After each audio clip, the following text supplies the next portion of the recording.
प्रिय विद्यार्थियों, नमस्कार। मेरा नाम प्रीतम सिंह शेखावत है। आप इस कक्षा को YouTube channel Hindi with Pritam Singh Shekhawat पर देख रहे हैं। आरपीएससी द्वारा आयोजित वरिष्ठ अध्यापक स्कूल व्याख्याता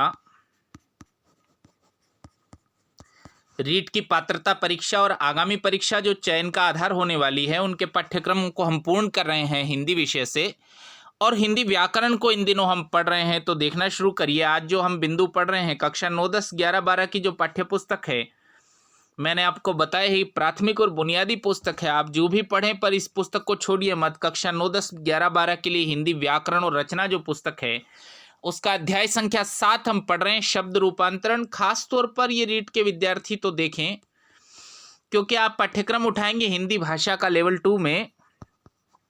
हिंदी भाषा का जब आप पाठ्यक्रम देखेंगे तो उसमें लिखा है कि शब्दों के वचन, लिंग, कारक, काल को ज्ञात करना, उनका रूपांतरण करना, ये पाठ्यक्रम का हिस्सा है। इसलिए इस बिंदु को आवश्यक रूप से देखें। संज्ञा, सर्वनाम, विशेषण और क्रिया विकारी शब्द कहलाते हैं। एक तो संज्ञा, सर्वनाम, विशेषण, क्रिया हम पढ़ चुके हैं। वीडियो इसी चैनल पर मौजूद है, आप उनको देख सकते हैं। और सबसे पहली बात यही पता करिए कि वो विकारी क्यों है, क्योंकि वचन, लिंग, कारक, काल के अनुसार बदलते हैं, प्रयोग के अनुसार इसमें परिवर्तन होता रहता है। विकार उत्पन्न करने वाले कारक तत्व जिनसे शब्द रूप में परिवर्तन होता है, वे इस प्रकार हैं। जो शब्दों के रूप को परिवर्तन किस किस के अनुसार होता है? लिंग के अनुसार होता है, वचन के अनुसार होता है, कारक के अनुसार होता है, काल के अनुसार होता है, और वाच्य। देखिए, लिंग, आप हिंदी भाषी लोग हैं, जानते हैं कि लिंग हिंदी में दो ही हैं, पुल्लिंग और स्त्रीलिंग। वचन हिंदी में दो ही हैं, एक वचन और बहुवचन। कारक, हम इसी आगे की कक्षाओं में कारक को जब हम पढ़ेंगे तो 8 उसके भेद हैं। कर्ता ने कर्म को करण से संप्रदान के लिए, अपादान से संबंध का के की, अधिकरण में पे पर, और संबोधन हे ओ अरे। ऐसे 8 कारक हैं हिंदी में। काल 3 हैं, वर्तमान काल, भविष्य काल और भूतकाल। वाच्य के 3 भेद हैं, कर्तृवाच्य जहाँ कर्ता प्रधान होता है, और कर्मवाच्य जहाँ कर्म प्रधान होता है, भाववाच्य जहाँ भाव प्रधान होता है। तो देखना शुरू करिए। आज हम लिंग के विषय में बात कर रहे हैं। पहली बात जो आपके लिए जानने जैसी है कि लिंग शब्द का अर्थ क्या है। आवश्यक रूप से परीक्षा में आने जैसा प्रश्न है। लिंग शब्द का अर्थ है चिन्ह या पहचान। एक तो इस उच्चारण को भी ठीक करिए, यह है चिन्ह। ऐसे लिखा जाए या ऐसे लिखा जाए, ये शुद्ध है। शब्द शुद्धि भी हमारे पाठ्यक्रमों का हिस्सा है। ये जो इसके अलावा लिखा जाता है, ये गलत होगा, ठीक है। उच्चारण भी है चिन्ह, तो चिन्हित करिए, न कि चिन्हित करिए। चिन्हित करिए, गलत उच्चारण होगा। देखिए, व्याकरण के अंतर्गत लिंग उसे कहते हैं जिसके द्वारा किसी विकारी शब्द के स्त्री या पुरुष जाति के होने का बोध होता है। तो विकारी शब्द, संज्ञा, सर्वनाम, विशेषण और क्रिया पुरुष हैं या स्त्री जाति से हैं, इसका बोध होता है। हिंदी में लिंग 2 प्रकार के हैं। पहला देखिए, पुल्लिंग।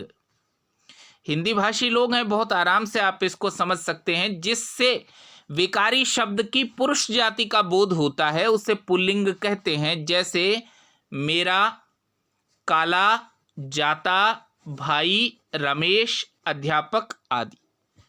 आप देखिए, स्त्रीलिंग। जिससे विकारी शब्द की स्त्री जाति का बोध होता है, इसे स्त्रीलिंग कहते हैं। जैसे मेरी, काली, जाति। बहुत अच्छा उदाहरण दिया है। देखिए, ऊपर पुल्लिंग में जो उदाहरण दिए हैं, उन्हीं का स्त्रीलिंग उदाहरण है। बहिन, विमला और अध्यापिका। लिंग की पहचान के नियम। देखिए, लिंग की पहचान शब्दों के व्यवहार से होती है, इस बात को समझिए। अगर पहचान करने के लिए दिया जाए तो आप तो बस एक सीधा सूत्र इस्तेमाल करिए, होता है या होती है। समझ रहे हैं? जैसे शब्द लिखा है कोट, तो कोट होता है, इसलिए पुल्लिंग है। समझ रहे हैं? स्वेटर। जैसे देखिए शब्द रमेश, अब रमेश है, होता है, रमेश लड़का है इसलिए पुल्लिंग है। समझ रहे हैं? देखिए, कुछ शब्द सदा पुल्लिंग रहते हैं तो कुछ सदैव स्त्रीलिंग ही रहते हैं। जैसे ये जो 9 बिंदु दिए गए हैं, इनको विशेष रूप से ध्यान रखिए आप लोग, इनको विशेष रूप से ध्यान रखिए, क्योंकि कथन के रूपों में भी प्रश्न पूछे जाते हैं। दिनों और महीनों के नाम पुल्लिंग होते हैं, तो ये पंक्ति पढ़िए, इसको याद रखिए। दिनों और महीनों के नाम पुल्लिंग होते हैं ताकि परीक्षा हॉल में आपको हिसाब ना लगाना पड़े, थोड़ा समय बचे। जैसे सोमवार दिन है तो सोमवार होता है, चैत्र महीना है चैत्र होता है, अगस्त होता है, इसलिए पुल्लिंग है। तो दिनों और महीनों के नाम पुल्लिंग होते हैं। अगला देखिए, पर्वतों और पेड़ों के नाम पुल्लिंग होते हैं। यहाँ एक देखने जैसा शब्द होगा हमारे लिए, हिमालय और अरावली। राजस्थान में आप प्रतियोगी परीक्षा की तैयारी करने वाले लोग हैं, अरावली के बारे में बहुत कुछ जानते हैं, लेकिन अरावली पुल्लिंग है भाई। विशेष बल इसलिए दे रहा हूं कि आमतौर पर विद्यार्थियों को मैं ये स्त्रीलिंग में इस्तेमाल करते हुए देखता हूं, इसलिए वो इसलिए इस्तेमाल होने लग जाता है क्योंकि अरावली पर्वतमाला है।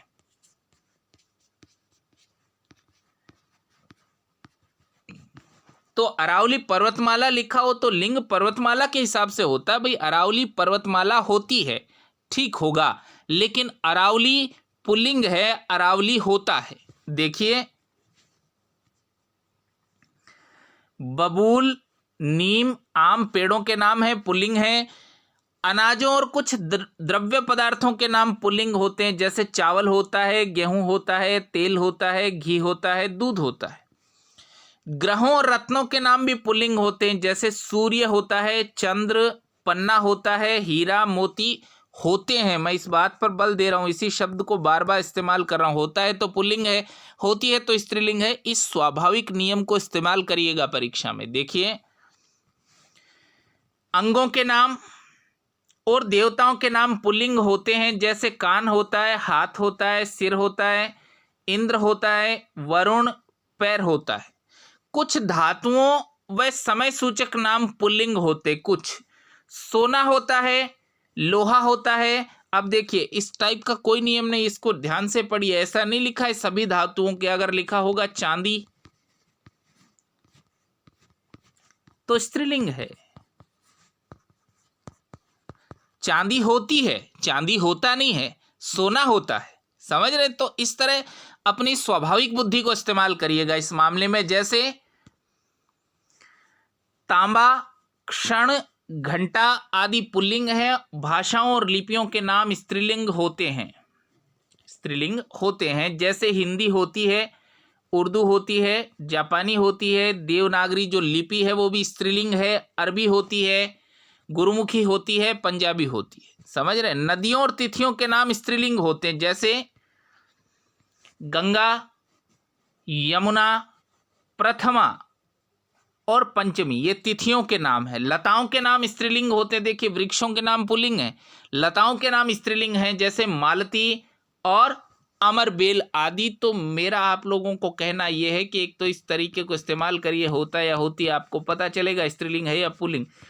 दूसरे, अपनी सहज बुद्धि को इस्तेमाल करिए, क्योंकि हम हिंदी भाषा भाषी लोग हैं, इसको बहुत आराम से समझ सकते हैं। देखिए, लिंग परिवर्तन के कुछ नियम, इन नियमों को भी ध्यान रखिए।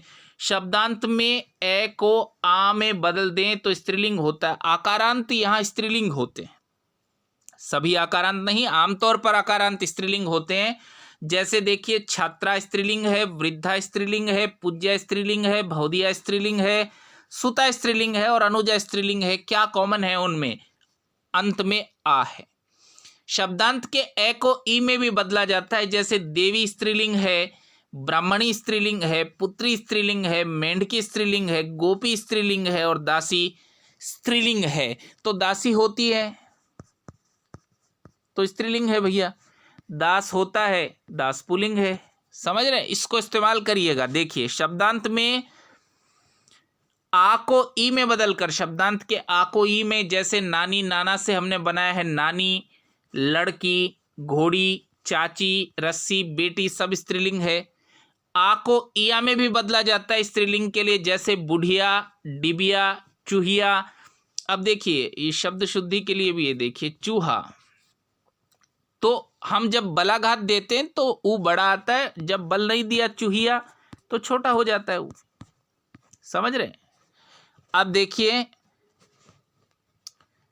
जैसे बिटिया, जैसे लुटिया, और शब्दांत के प्रत्यय अक को इका में बदलकर, जैसे बालक तो शब्द बनाया हमने बालिका, पाठक तो पाठिका, पाठिका का अर्थ है पढ़ने वाली, लेखिका, गायिका और नायिका। आनी लगाकर जैसे देवरानी, भवानी, चौधरानी, जेठानी, सेठानी इत्यादि। ये जो नियम है ना, इनको विशेष रूप से पढ़िएगा ताकि आपको थोड़ा क्लू मिले, ताकि आपको थोड़ा याद रहे। कभी कभी नियमों पर प्रश्न भी पूछे जा सकते हैं कि आनी लगाकर स्त्रीलिंग बनता है क्या, तो आपको फिर वहां शब्द बनाकर नहीं देखने पड़ेंगे अगर आप ये नियम पहले पढ़ कर जाएंगे। देखिए नी लगाकर भी जैसे सिंह से सिंहनी, शेर से शेरनी, हाथी से हथनी, मोर से मोरनी, इस तरह शब्द बनाए जाते हैं नी प्रत्यय लगाकर। ई के स्थान पर इनी लगाकर, तपस्वी से आपने बनाया तपस्विनी स्त्रीलिंग है, स्वामी से स्वामिनी स्त्रीलिंग है। इन लगाकर भी जैसे मालिन इत्यादि शब्द भी बनाए जाते। अब देखिए आइन से भी स्त्रीलिंग बनता है, जैसे चौधरी तो स्त्रीलिंग बनाया है चौधरायन, ठकुरायन और मुंशियाइन, इस तरह के शब्द आप लोगों के लिए नए हो सकते हैं। मुंशियाइन जैसे शब्द, इनको विशेष रूप से देखिए। वान तो पुरुष का सूचक है और वती स्त्रीलिंग का सूचक है, जैसे गुणवती, बलवती, पुत्रवती, भाग्यवती, भगवती और सत्यवती। अब देखिए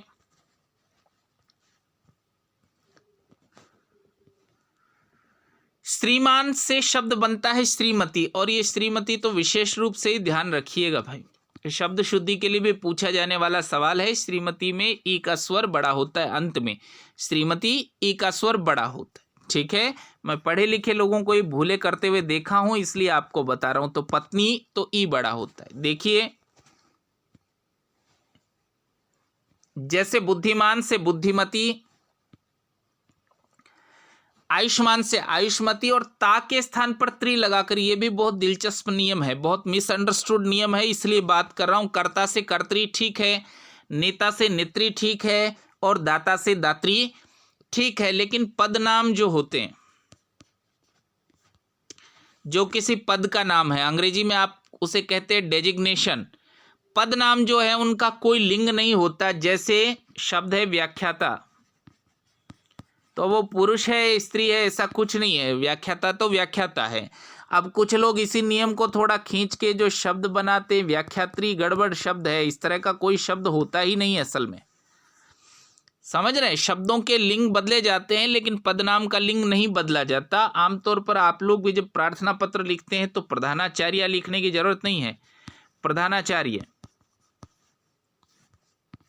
ठीक है, श्रीमान प्रधानाचार्य की जगह श्रीमती प्रधानाचार्य पर्याप्त है। समझ रहे हैं, उससे अपने आप जेंडर डिसाइड होता है। श्रीमती प्रधानाचार्य, पता ही है प्रधानाचार्य जो है वो स्त्री है। ठीक है, आप देखिए मादा शब्द लगाकर भी जैसे मादा खरगोश, मादा भालू, मादा भेड़िया ऐसे शब्द बनते। कुछ अन्य शब्द कवियत्री देखने जैसा शब्द है शब्द शुद्धि के लिए भी। आप बिल्कुल नए लोग हैं तो ये भूल कर सकते हैं, कवियत्री ऐसे लिखा जाता है। ये शब्द विशेष रूप से ध्यान रखिएगा, कवि शब्द बनता है कवियत्री, उच्चारण भी ऐसा ही करिए कवियत्री। समझ रहे हैं, एक ये दूसरा शब्द रचयिता, इसको भी विशेष रूप से ध्यान रखिए। ठीक है, उच्चारण का ध्यान रखिए तो लिखना अपने आप ठीक रहेगा। देखिए वीर से वीरांगना,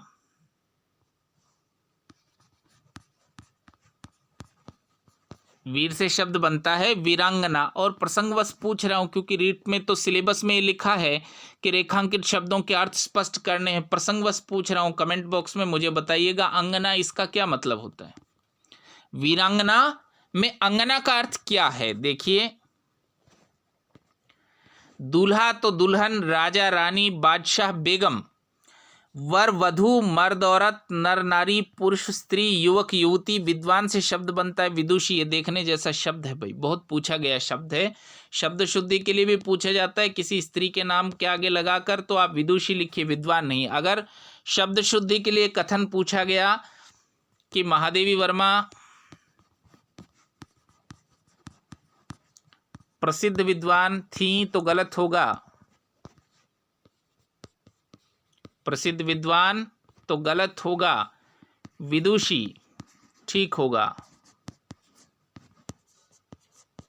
समझ रहे हैं?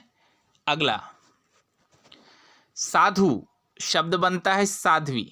समझ रहे हैं? इस तरह स्त्रीलिंग चेंज होता है। नियमों को भी आप पढ़कर जाइए और कुछ शब्द जो मैंने रेखांकित कराए इनका विशेष ध्यान रखिएगा। जैसे कवित्री एक शब्द है। अब देखिए वचन, हिंदी में वचन दो प्रकार के हैं। वचन शब्द का अर्थ भी देखिए संख्या, जैसे लिंग का अर्थ क्या है? पहचान या चिन्ह। समझ रहे? वैसे वचन का अर्थ है संख्या, जिसमें किसी विकारी शब्द की संख्या का बोध होता है उसे वचन कहते हैं। वचन दो प्रकार के हैं। एक वचन जिस शब्द से किसी व्यक्ति या वस्तु की संख्या एक होने का पता चले उसे एक वचन कहते हैं। जैसे लड़का खेल रहा है, खिलौना टूट गया है, यह मेरी पुस्तक है। तो इन शब्द से खिलौना, लड़का और पुस्तक, इससे पता चलता है कि तीनों एक वचन है। अब देखिए बहुवचन,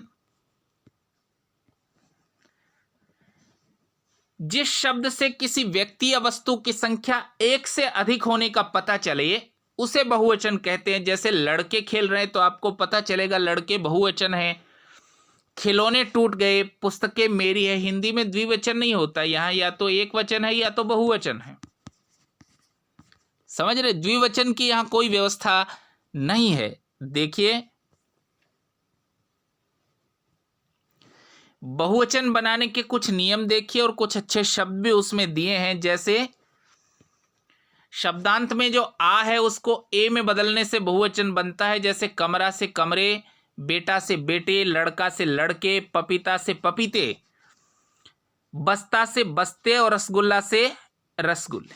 ठीक है। अब देखिए विकल्प परीक्षाओं में बनाए जाते तो ऐसे बनाएंगे, बहुत सारा रसगुल्ला, उचित नहीं है। रसगुल्ले अपने आप में ही अंडरस्टूड है कि बहुत सारे रसगुल्ला हैं। ठीक है। देखिए शब्दांत के ए को ए में बदलकर, जैसे पुस्तकें, दीवारें, दालें, सड़कें, राहें और कलमें। अब देखिए जहां अनुस्वार लगता है ना इस भाषा में, वहां आप लगाइए अनुस्वार। जैसे दीवारें, तो ये अनुस्वार है। दीवारें ठीक नहीं है, दीवारें यहां कुछ नहीं होता। दीवारें क्या होता है? दीवारें, ये ठीक है, अनुस्वारांत है। अब देखिए